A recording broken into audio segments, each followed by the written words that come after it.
Hello students, आप सभी का ई स्कूल के वर्ड पावर सीरीज में स्वागत करता हूं। स्टूडेंट्स, हम सीखने जा रहे हैं 5 मिनट में 5 शब्द, 5 वर्ड्स इन 5 मिनट्स। और मुझे पूरी उम्मीद है आप हमारे सारे सेशन से जुड़े हुए हैं और सारे सेशंस को अच्छे से लर्न कर रहे हैं। तो चलिए शुरू करें आज के 5 वर्ड्स। हमारे 5 वर्ड्स है लग्यूब्रियस, इमिनेंट, प्लेथरा, स्प्यूरियस एंड र्यूमिनेट। तो चलिए शुरू करते हैं फर्स्ट वर्ड से। और फर्स्ट वर्ड इज लग्यूब्रियस। ये एक एडजेक्टिव विशेषण होता है जिसका अर्थ होता है उदास या दुख से भरा हुआ, very sad and serious, gloomy जिसको कहते हैं, डोलफुल। स्टूडेंट्स, ये जो वर्ड्स बता रहा हूँ सिनोनिम्स, ये आपको नोट करने हैं सारे। जो सिर्फ वर्ड बता रहा हूँ, जो स्क्रीन पे है वो, और जो मैं बता रहा हूँ वो भी नोट करने हैं। तो उदास या दुख से भरा हुआ लग्यूब्रियस होता है। एग्जाम्पल से समझते हैं। Why do you look so lugubrious? तुम इतने उदासी से भरे हुए क्यों दिखते हो या दिख रहे हो? एक और example, his father wore a lugubrious mood due to some personal tragedy. उसके फादर कुछ व्यक्तिगत घटना के कारण से एक बहुत ही उदासी से भरे हुए मूड में हैं। स्टूडेंट्स, हमारे नेक्स्ट वर्ड लेते हैं इमिनेंट। ये एक एडजेक्टिव होता है, विशेषण। इमिनेंट किसी को भी समय में जो पास ही में होना है, भविष्य में निकट में होना है, उसको इमिनेंट बोलते हैं। मतलब likely to happen very soon, और close in time, close at hand, जिसको आप इम्पेंडिंग बोल सकते हो, अप्रोचिंग बोलते हैं, वो इमिनेंट होता है। The announcement of his promotion is imminent. मतलब उसके प्रमोशन की जो घोषणा है वो जल्दी होने वाली है। एक और example, the day of judgement is imminent. मतलब निर्णय की घड़ी, जो डे ऑफ जजमेंट है, वो बहुत ही पास में है, भविष्य में। अब बढ़ते हैं नेक्स्ट वर्ड, प्लेथरा। प्लेथरा एक नाउन होता है जिसका मतलब होता है अधिकता या किसी की बहुतायत होना, एक्सेस होना, एक्सेसिव होना किसी चीज़ का प्लेथरा होता है। मतलब अ लार्ज और excessive amount of something is plethora. Excess बोल सकते हैं इसको, अबंडेंस बोल सकते हैं। एग्जाम्पल से समझते हैं। There is a plethora of illegal factories in this area. इस एरिया में बहुत ही अवैध जो फैक्ट्रीज है उसकी अधिकता है यहाँ पर। एक और example, there was plethora of books in my personal library.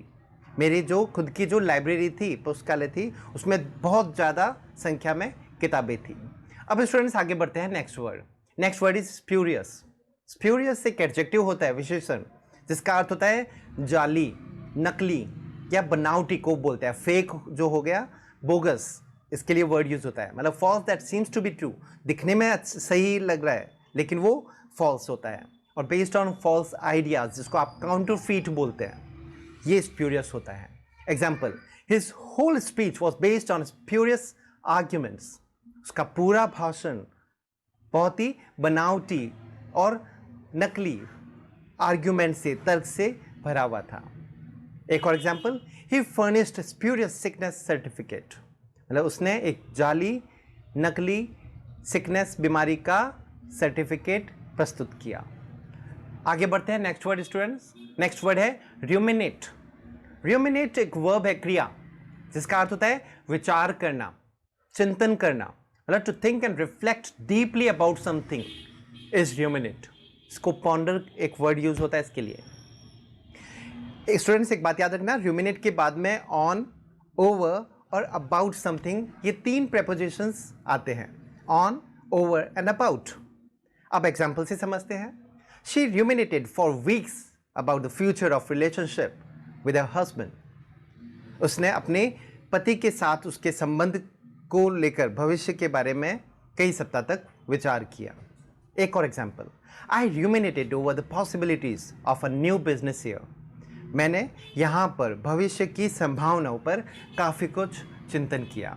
So students, these were our 5 words.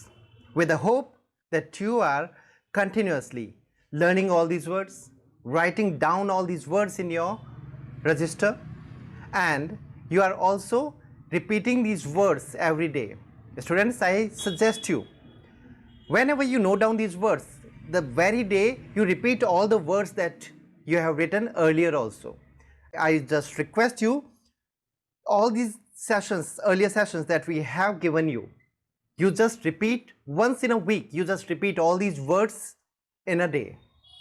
Students, if you are undergoing this practice, I assure you that in forthcoming exams, you will find these words and there will be no confusion regarding the word meaning of these words.